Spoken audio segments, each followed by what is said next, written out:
My involvement with Can Do Cancer actually started, a few years before I met Molly. So my daughter was in school, in preschool, with a little boy. His name was Eli Horn, and he had neuroblastoma cancer. Watching his journey and the progression of disease and how much that did to his family really hit me. And I just, made a promise to myself that if I was in that position to help somebody again, I would definitely do that. I was diagnosed with breast cancer in May of 2011. I had an 8-year-old son and twin girls that were 6. I started my treatment plan in June of 2011. I got introduced to Dion. She was a neighbor of mine that I had not known previously, and she kind of called me out of the blue and asked if she could bring over a meal. That's where it started, and I showed up every Thursday. I'm not a great cook at all, but she was very appreciative for the meals. After I finished treatment, I started to reflect back on my experience and was shocked at the lack of resources in our community to help women practically navigate through cancer. And so I was laying in bed one day and Can Do Cancer popped into my head, and I didn't know what that meant or what it entailed. And over the coming weeks, I kind of started to think about creating a nonprofit organization. During that time, Eli, unfortunately, he passed away, and I'll never forget when I took my daughter, who was in first grade, to his funeral, and I sat there and I was thinking, this is real. Cancer's real, and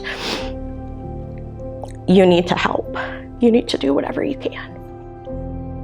Around that exact same time, I get an email from Molly, and I still get chills when I think about it because she had asked me, she explained that the meals were very helpful, and she was thinking of other services that she could pull in. I had worked with nonprofit organizations, so I knew how to kind of run a business, but the steps in terms of how to start it was something that I just kind of had to figure out. So I called my friend Sue, who had an accounting background, because the first step was to file for a nonprofit status.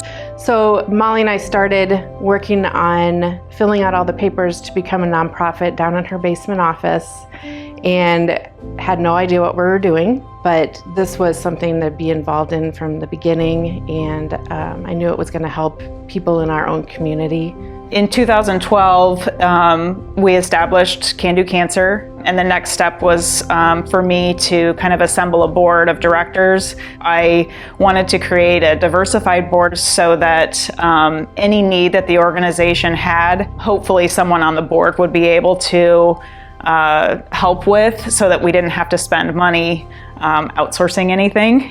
So it's interesting. I grew up with Molly and Sue, and I ran into Sue one day for work, and she was explaining to me what Molly had been going through, and they were organizing a group to help cancer patients. So it intrigued me because I have a history with my oldest son who went through cancer when he was 12 months old. He was diagnosed with a stage 4 cancer, and the mission of what Sue was explaining to me, the mission of Can Do Cancer, really resonated with me, so I wanted to be involved at that point in time.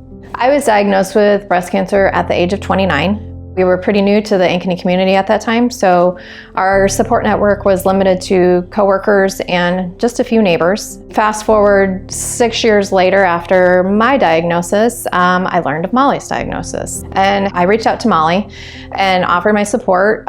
I remember occasionally sending her cards or dropping a few things off for her. And then as Molly finished her treatment, I remember getting a phone call, and she explained her vision and what she saw Can Do Cancer doing. It reminded me so much of those key points of what I could remember most when I went through it myself. So in 2012, we had our first fundraising event, and the goal basically was to raise enough money to allow the organization to start serving patients. Our first fundraising event was an accessory swap. When that one went through and we raised $6,000, that was amazing. Like, we couldn't believe that, we were that successful.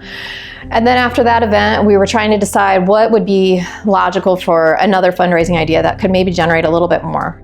We went from a $6,000 to $7,000 accessory swap to a $22,000 first trivia night, and it just blew our minds. When I was first diagnosed, the thing that I really needed and kept searching for were other survivors who I could talk to, who could tell me what to expect and how I was going to feel and how they coped. And that's one of our programs we offer, is that mentoring support through a breast cancer survivor. We've grown every year in the number of patients that we've served, and we're fortunate that we've been able to meet that need every year. We've never had to turn anyone away. It's been really satisfying to me personally because, when you have a loved one or you go through cancer yourself, you realize that there's needs that are unmet during the actual treatment process, and that's our mission, is to help those folks. And it's been fun to see a handful of people help a handful of people, and then grow into a community of people helping a large community of people too. So, when we receive calls or we receive emails or texts from women about the impact that receiving that welcome bag, what that means to them, to me, that just makes it all so worthwhile. And you can hear it in their voice. I can't tell you how many phone calls I've taken where the gals will say, I don't have the energy to write a thank you, but I want to call you, and I want you to share this with the board, and I want you to share this with everybody who has donated to make this possible. This is making a huge difference in my life.